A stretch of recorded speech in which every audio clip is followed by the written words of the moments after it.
A Souza Produções convida você a se tornar um patrocinador. Semeie no nosso ministério. Com a sua oferta poderemos produzir muito mais vídeos. Este é um ministério independente e, por isso, precisa da sua participação. Inscreva-se no canal e compartilhe os vídeos. Seja um multiplicador desta visão.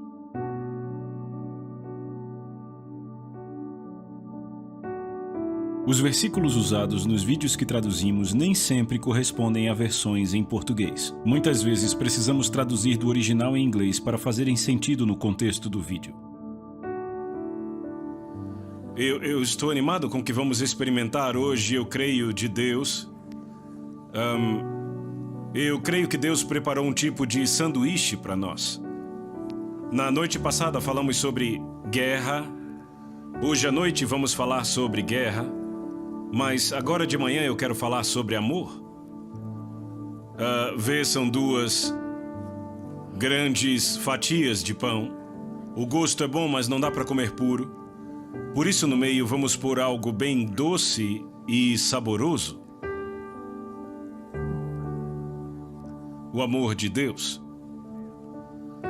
Eu estava lendo a Bíblia, como eu faço todo dia, e eu vi algo que me surpreendeu. E eu quero compartilhar com vocês. Mas primeiro eu quero fazer uma pergunta. Você realmente ficaria animado se soubesse que coletivamente poderíamos impactar uma vizinhança? E se impactássemos San Antonio? Se impactássemos o Texas? É uma tarefa grande, não é? Suponhamos que pudéssemos impactar os Estados Unidos inteiro. Você se animaria? Bem, eu creio que Deus me mostrou de forma muito simples nas Escrituras uma forma de se fazer isto. Veja, eu não estou falando de todo mundo ser salvo, mas eu estou falando de todas as pessoas que temos em mente sendo confrontadas pelo testemunho de Jesus, de uma forma muito real e poderosa. Eu creio que o próprio Jesus nos explicou como fazemos isto. Eu quero ler em João 13, versos 34 e 35. Isto é parte das últimas palavras de Jesus para os seus discípulos. João 13, 34 e 35. Um novo mandamento vos dou, que vos ameis uns aos outros, assim como eu vos amei, que vós também vos ameis uns aos outros. Nisto todos saberão que são meus discípulos, se tiverem amor uns aos outros. É muito simples, não é? Todos saberão que vocês são meus discípulos. Vocês podem confrontar a todos com o testemunho de Jesus. Não estou dizendo que serão convertidos, mas todos podem ser confrontados com o testemunho de Jesus. Jesus disse: por isto, todos saberão, onde quer que você esteja, de San Antonio, aonde quer que você vá, aos confins da terra, nisto todos saberão que vocês são meus discípulos. Serão confrontados pela realidade de Jesus e pela realidade de uma vida comprometida a servi-lo.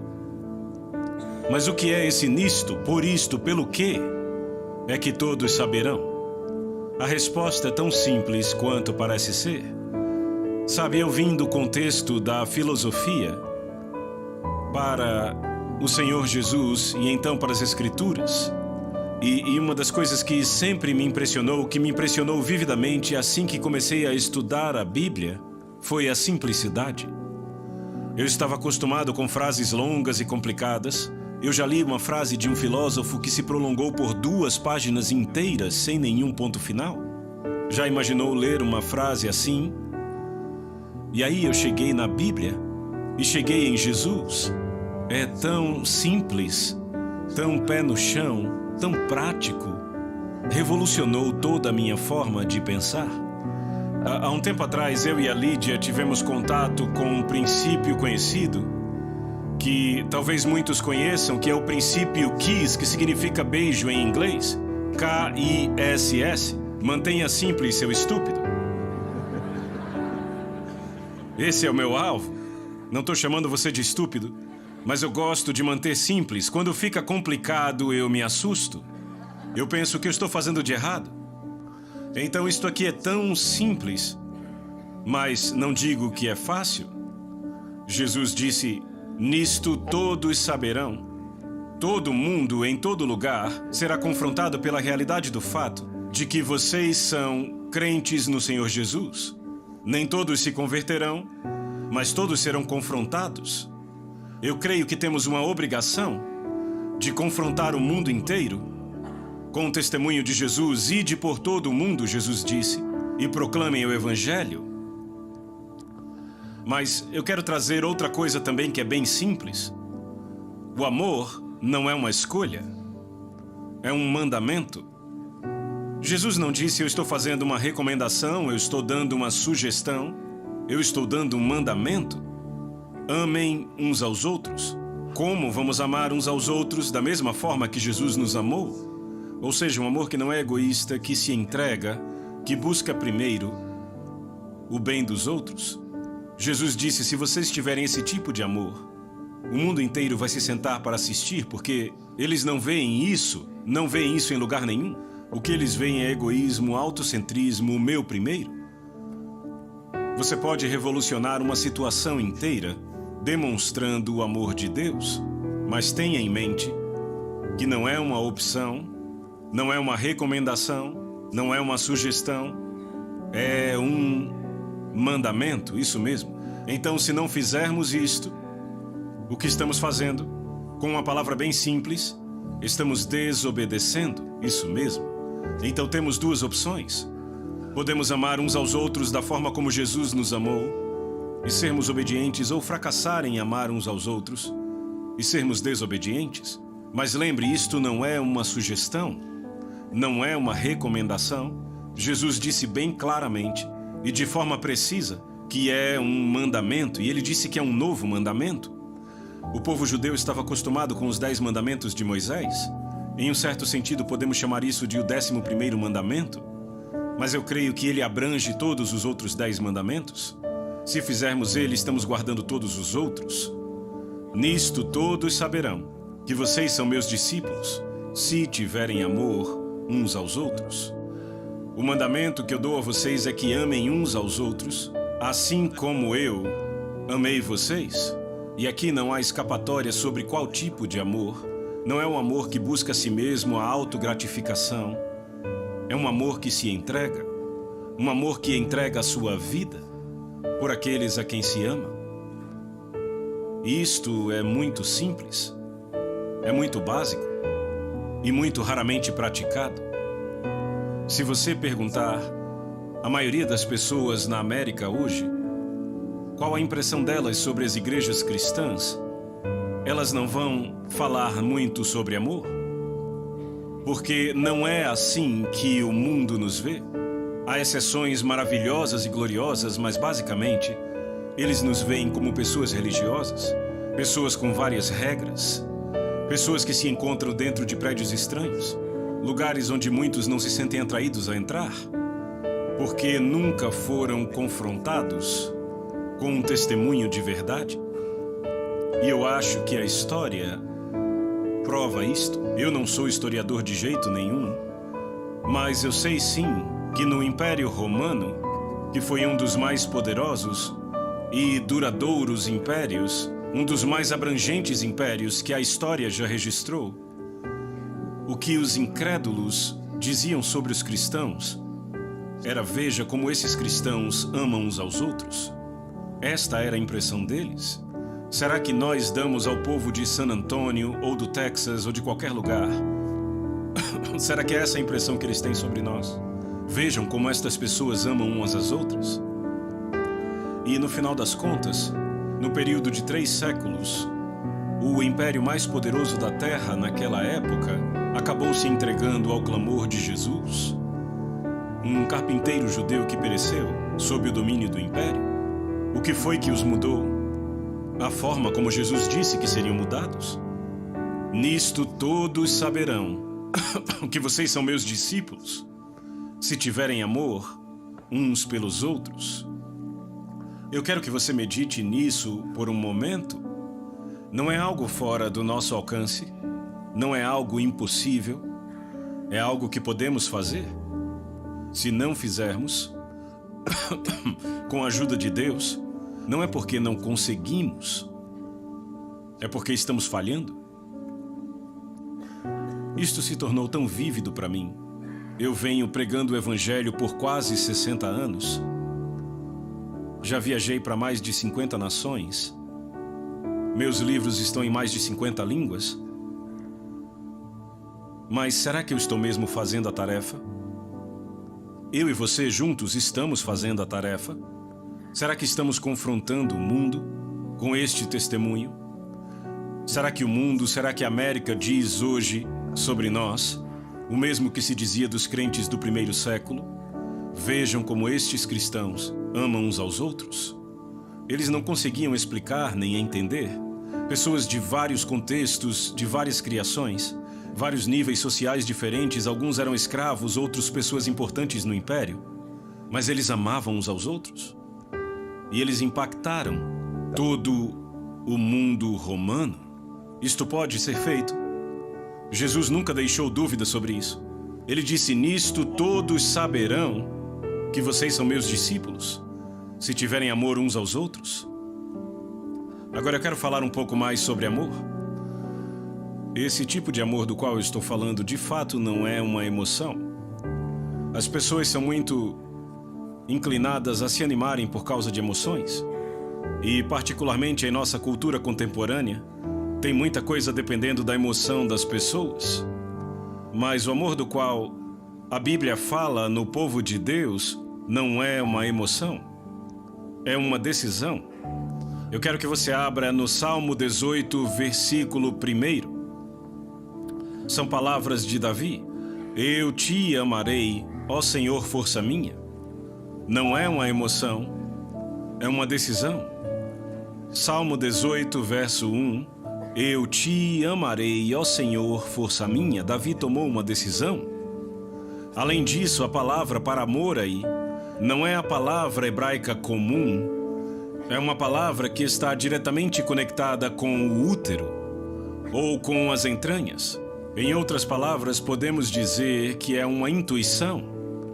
Agora temos a tendência de achar que esse tipo de sentimento não está no nosso controle. Mas Davi disse: Senhor, eu vou te dar este tipo de amor. Um amor intrínseco, compromisso total, meu ser inteiro envolvido nisso. É uma decisão. Você já tomou esta decisão? Será que você de fato já decidiu: eu vou amar ao Senhor com tudo o que há em mim? Tudo o que eu tenho é dele, eu não retenho nada. O que quer que ele me peça para fazer, eu farei. Até onde eu conheço o meu próprio coração, e o coração é enganoso, não podemos confiar nele, mas até onde eu conheço o meu próprio coração, eu decidi amar ao Senhor. Eu tomei esta decisão, e não é uma emoção. Você poderia dizer que eu não sou uma pessoa emocional, você estaria errado. Você pode ter a impressão externa de que eu não sou uma pessoa emocional, mas eu sou bem emocional. Estou ficando mais e mais emocional à medida que envelheço. Mas isto não é uma emoção, é uma decisão. Eu tomei a decisão. Eu não estou me gabando, estou apenas falando a verdade. Eu decidi que eu vou amar ao Senhor com todo o meu coração, alma e força. Ele é digno. Ele fez tudo por mim. E o mínimo que eu posso fazer é amá-lo. E não é doloroso.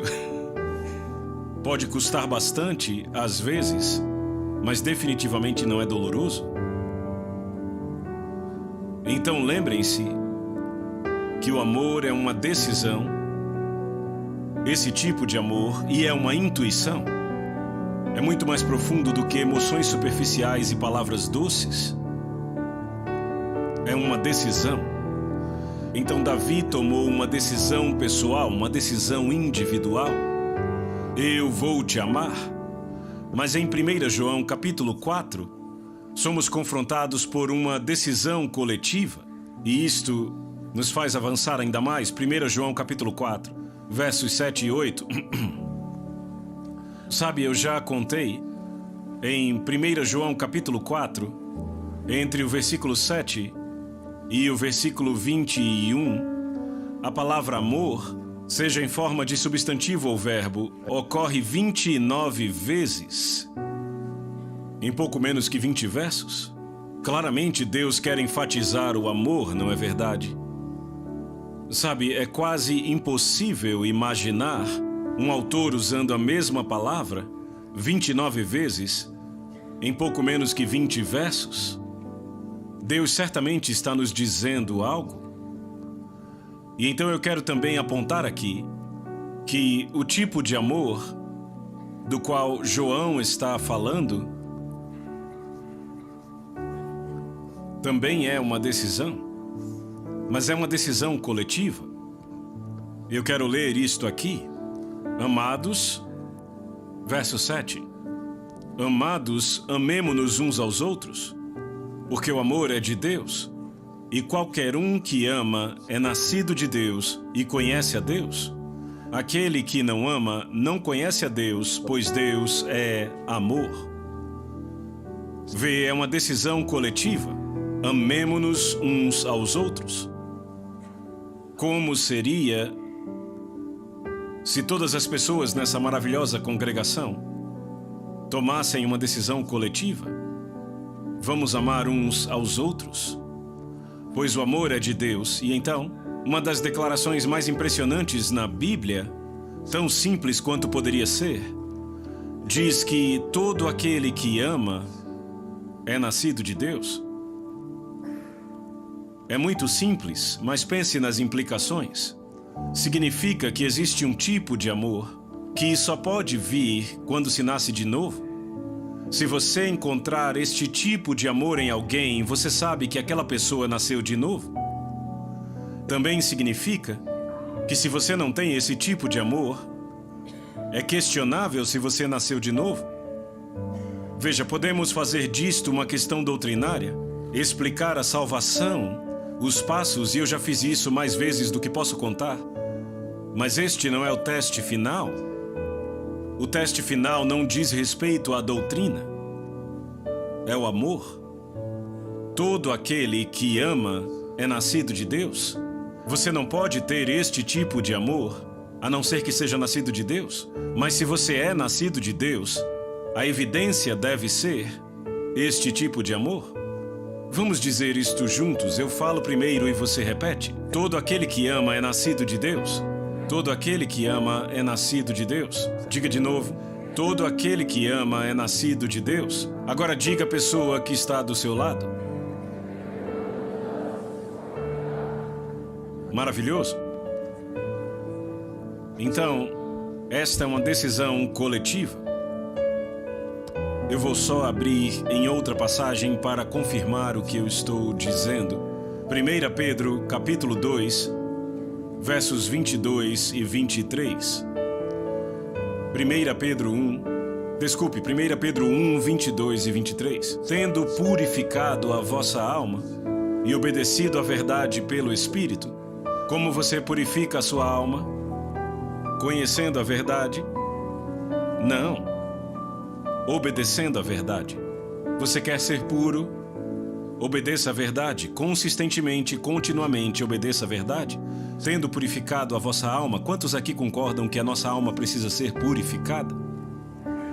Certo, então esta é a forma de fazê-lo. Obedecendo a verdade, não só conhecendo a verdade. Você precisa conhecer, mas não é suficiente, tem que obedecer. Tendo purificado a vossa alma e obedecido a verdade pelo Espírito. Isto não está em algumas versões. No amor sincero aos irmãos, amem uns aos outros, ferventemente com o coração puro. Você ama o seu irmão ferventemente, apaixonadamente. Sabe, eu tenho outra mensagem que eu não vou pregar agora, mas ela é: quanta paixão há na sua fé? Eu cheguei à conclusão de que a fé é algo apaixonado. Amem uns aos outros com o coração puro, ferventemente, apaixonadamente. E aí ele diz como você pode fazer isto? Tendo nascido de novo, não de semente corruptível, mas incorruptível pela palavra de Deus que vive e permanece para sempre. Como é possível ter esse tipo de amor? Só há uma forma. Se você nasceu de novo, da semente incorruptível da palavra de Deus. Eu tenho um amigo que é bem conhecido, é um pregador. Disse que o nascer de novo se tornou algo como uma seita na América. Eu já li uma vez, numa estatística, que 47% dos americanos são nascidos de novo. Eu disse, isso é bobagem. Cadê a evidência? 47% dos americanos podem conhecer doutrinariamente o que é nascer de novo, mas não nasceram de novo. Se 47% dos americanos tivessem nascido de novo, essa seria uma nação bem diferente do que ela é. Eu duvido até que haja 5% de nascidos de novo. Eu não sou estatístico, eu posso estar errado. Mas então, eu quero falar duas coisas sobre o amor. Na carta de Tiago, e olha que interessante, eu estou lendo nas cartas de Pedro, Tiago e João. Isso não é muito comum. Tiago, capítulo 1, verso 25. E depois, capítulo 2, verso 8. Porém, aquele que atenta para a lei perfeita da liberdade e continua nela, não sendo ouvinte negligente, mas operoso praticante, este será abençoado no que fizer. E então, capítulo 2, verso 8. Se cumprirdes a lei real conforme as Escrituras, amarás a teu próximo como a ti mesmo, fazeis o bem. Então esta lei, amarás o próximo como a ti mesmo, é chamada de duas coisas. É chamada de a lei perfeita e a lei real. É a lei perfeita porque ela inclui todas as outras leis. Quando você faz isso, você está obedecendo toda a lei. É a lei perfeita, é a lei real. É a lei do rei. E é a lei perfeita da liberdade. Isto é muito simples, mas muito profundo. Ninguém pode te impedir de amar. Se você já decidiu que vai amar, ninguém pode te parar. Podem dizer todo tipo de coisas duras sobre você, podem te tratar de uma forma infeliz e maldosa, mas não podem te impedir de amar, não é assim?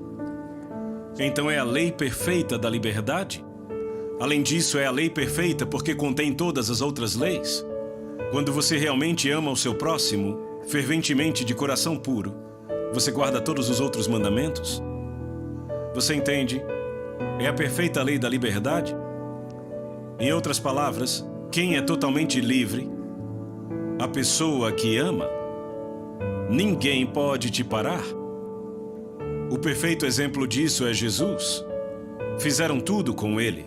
Bateram nele. Pregaram seus pés e suas mãos. Puseram uma coroa de espinho na sua cabeça, deram para ele beber vinagre. Abusaram dele, vilipendiaram ele. Mas uma coisa que não conseguiram fazer foi o quê? Não puderam impedi-lo de amar? Ele amou até o fim. Veja, se você amar com este tipo de amor, ninguém pode te parar. É a lei perfeita da liberdade. Você é a única pessoa realmente livre na Terra. Porque ninguém pode te impedir de fazer o que você quer fazer. Não é maravilhoso? Sabe, eu fico impressionado quando penso nisso. Ninguém pode me parar. Por isso é que se chama a lei perfeita da liberdade. Agora, eu quero personalizar isto. Não pense mal de mim. Vai funcionar, tá bom? Primeiro eu vou personalizar para mim mesmo. Antes eu quero apenas ler algo que aconteceu no final do primeiro capítulo de Marcos. Marcos capítulo 1, verso 40. E 41 e 42.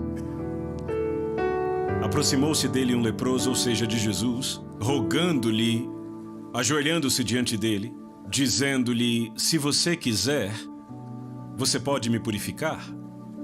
E Jesus, movido com compaixão, estendeu sua mão e o tocou e disse a ele, eu quero, fica limpo. Assim que ele falou, imediatamente a lepra deixou o homem e ele ficou limpo. Diz aqui que Jesus foi movido com compaixão. É muito interessante porque corresponde exatamente à palavra que Davi usou no Salmo 18.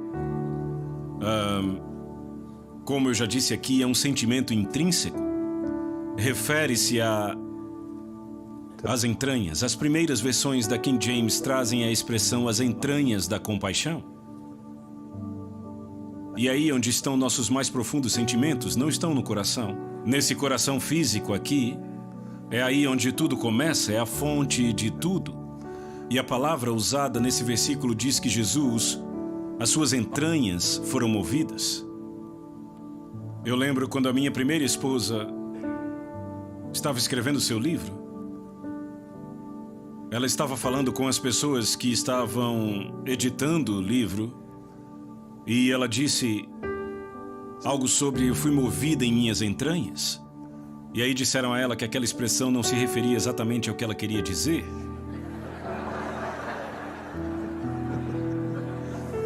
Mas estava exatamente correto? É disso que estamos falando? Sabe, em todas as línguas que eu conheço, latim, grego, hebraico, a parte mais profunda e íntima do seu ser não é seu coração físico, é aqui. E eu acho que todos deveriam saber que é onde tudo começa, quer seja amor, quer seja medo, quer seja ódio, é aqui no ventre que começa.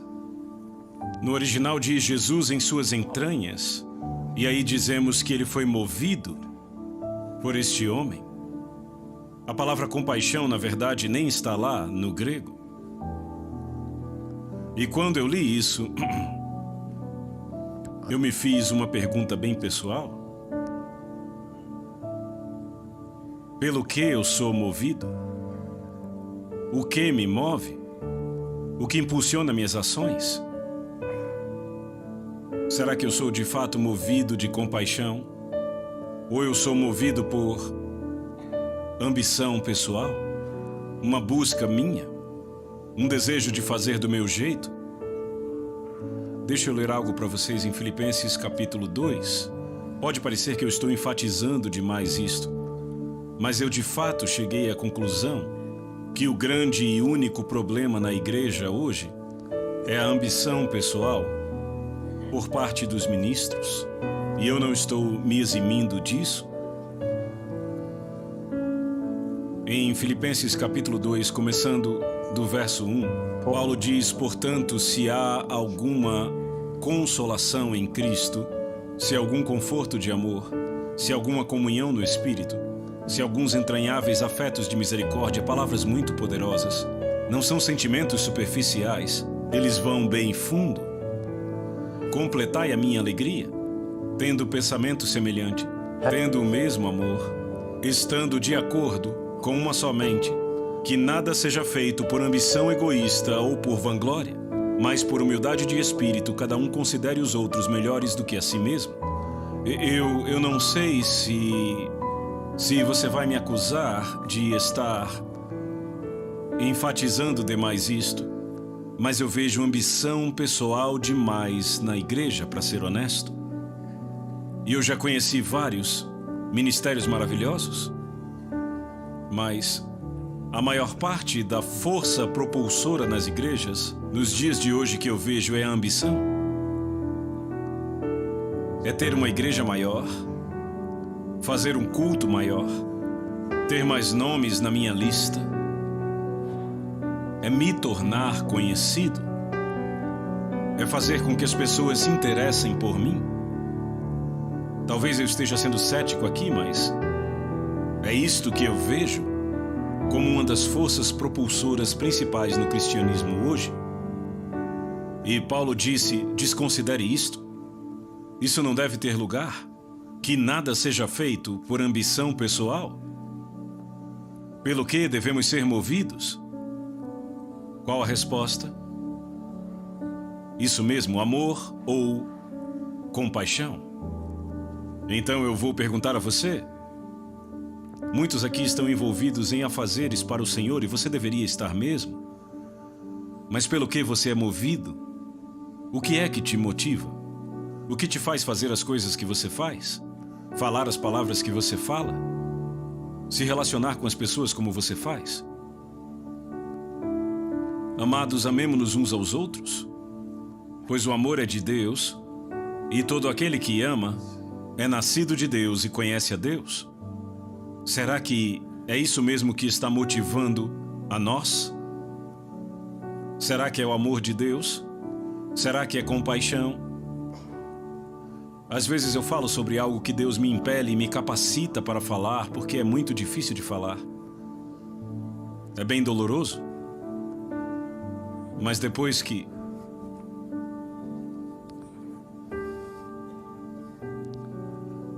Deus chamou a minha esposa Ruth para casa, para Ele,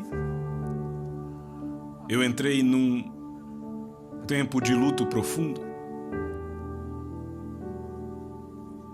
Mas eu descobri o quanto as pessoas me amavam. Foi uma revelação. Eu recebi cartas de diferentes partes do mundo, pessoas de raças diferentes, de denominações diferentes, me confortando, me trazendo o seu amor e as suas orações. E foi impactante, eu nunca soube que havia tanto amor no mundo, até que descobri. Eu não sabia que tanta gente me amava, e eu sei que eu não sou uma pessoa fácil de se amar. Mas afinal, se você tentar, você consegue.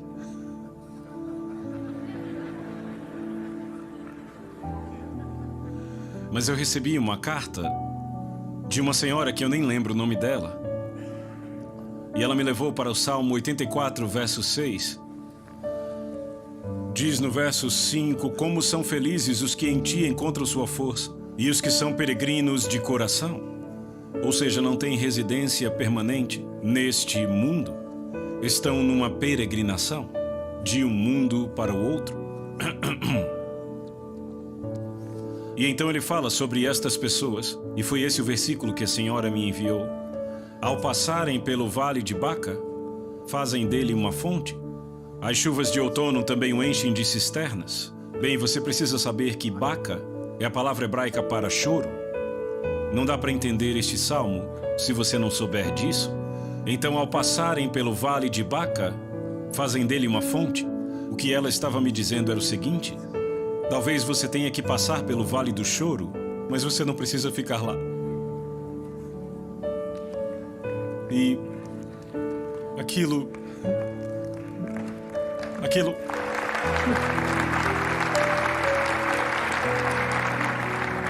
me impactou tão profundamente que eu não consegui continuar a leitura. Eu fiquei parado olhando para esse versículo. E Deus fez algo. Diz, ao passarem pelo vale do choro, fazem dele uma fonte. Uma fonte. E naquele momento, Deus abriu uma fonte dentro de mim. Algo que eu sou cristão há quase 60 anos. Falando em línguas e fazendo todas as coisas. Mas então algo completamente novo aconteceu comigo. Uma fonte foi aberta dentro de mim. E era uma fonte de compaixão. E foi diferente de tudo que eu já havia experimentado. Eu já conhecia o amor de Deus, já havia amado muitas pessoas. Certamente amei cada uma das minhas esposas e a minha família. Mas aquilo foi algo que não vem do Derek Prince. Tinha outra origem. Era de fato uma fonte e era de compaixão. E eu nunca havia experimentado nada desse jeito antes. E eu apenas comecei a entender o significado da expressão que diz que Jesus foi movido por compaixão. E eu percebi que Deus estava compartilhando a compaixão dele comigo. E naquele momento, eu fiz 2 orações. Eu orei, Senhor, que esta fonte nunca venha a secar, e que ela nunca seja contaminada, e que ela nunca pare de jorrar. Agora, claro, não está debaixo do meu controle. Eu não determino quando ela vai jorrar. É Deus que o faz. Mas eu aprendi algo muito interessante. Quando essa fonte de compaixão começa a jorrar dentro de mim, isso atrai pessoas para mim. Elas não sabem por quê, apenas vêm. Mas elas vêm sentindo algo que têm desejado há muito tempo. Isso também me proporciona um poder diferente sobre as pessoas. Eu tenho que tomar muito cuidado para eu não usar errado. Porque quando as pessoas sentem a real compaixão divina, você consegue levá-las a fazer quase qualquer coisa. Mas isto é o que eu acredito que Deus está esperando. É que amemos uns aos outros com o amor divino dele, o amor. E tem outra coisa que Deus fez por mim: se você vier à noite, vai ouvir tudo. Eu vou te dar tudo, os 2 pães. Mas Deus me deu um interesse sobrenatural por órfãos, viúvas, pobres e oprimidos. Sabe, pela graça e misericórdia de Deus, eu sou cabeça de uma família de 12 filhos adotivos, então não é que eu nunca tivesse feito nada por eles, mas eu passei a ver tudo isso com uma intensidade diferente. Eu não quero pregar a mensagem da noite, agora de manhã, mas eu estou dizendo que é isto que Deus está procurando. Podemos falar o quanto quisermos de fé e justiça, mas se não fizermos nada pelas pessoas que realmente precisam, são apenas palavras vazias. E nunca há escassez de pessoas em necessidade. Tá aí uma coisa que nunca podemos reclamar. Ninguém aqui está longe delas. Há pessoas desesperadamente precisando de amor. Estão sozinhas. Não estão sendo cuidadas. Não têm respostas. Desesperadas. E você não precisa ir muito longe para encontrá-las, para encontrar pessoas assim. Eu vou falar. Se eu estiver vivo até a noite, eu vou falar sobre isso com vocês. Mas eu já cheguei a ver que é isso que... Como eu posso dizer? É o propósito de Deus. É pelo que Deus está esperando. Eu estava pregando, antes mesmo de ter essa experiência, eu estava pregando no estado da Virgínia para um grupo de irmãos negros. E no final da mensagem, um jovem negro veio até mim e ele disse: irmão Prince, você pode orar por mim? Eu disse: o que você quer? Ele disse que eu fale com as pessoas com a mesma compaixão que você tem. Eu olhei para ele por um momento. Eu disse: há um preço a pagar. Porque eu sabia que eu estava pagando o preço. Ele ficou em silêncio por algum tempo. E aí ele disse: eu quero, de todo jeito. E eu orei por ele, e eu não duvido que a mão de Deus está sobre a vida daquele jovem. Eu quero de todo jeito, não importa o quanto custe. Você se sente assim nesta manhã? Há esta fonte que Deus soberanamente abrirá em você e não estará sob o seu controle. Você não vai decidir quando acontece.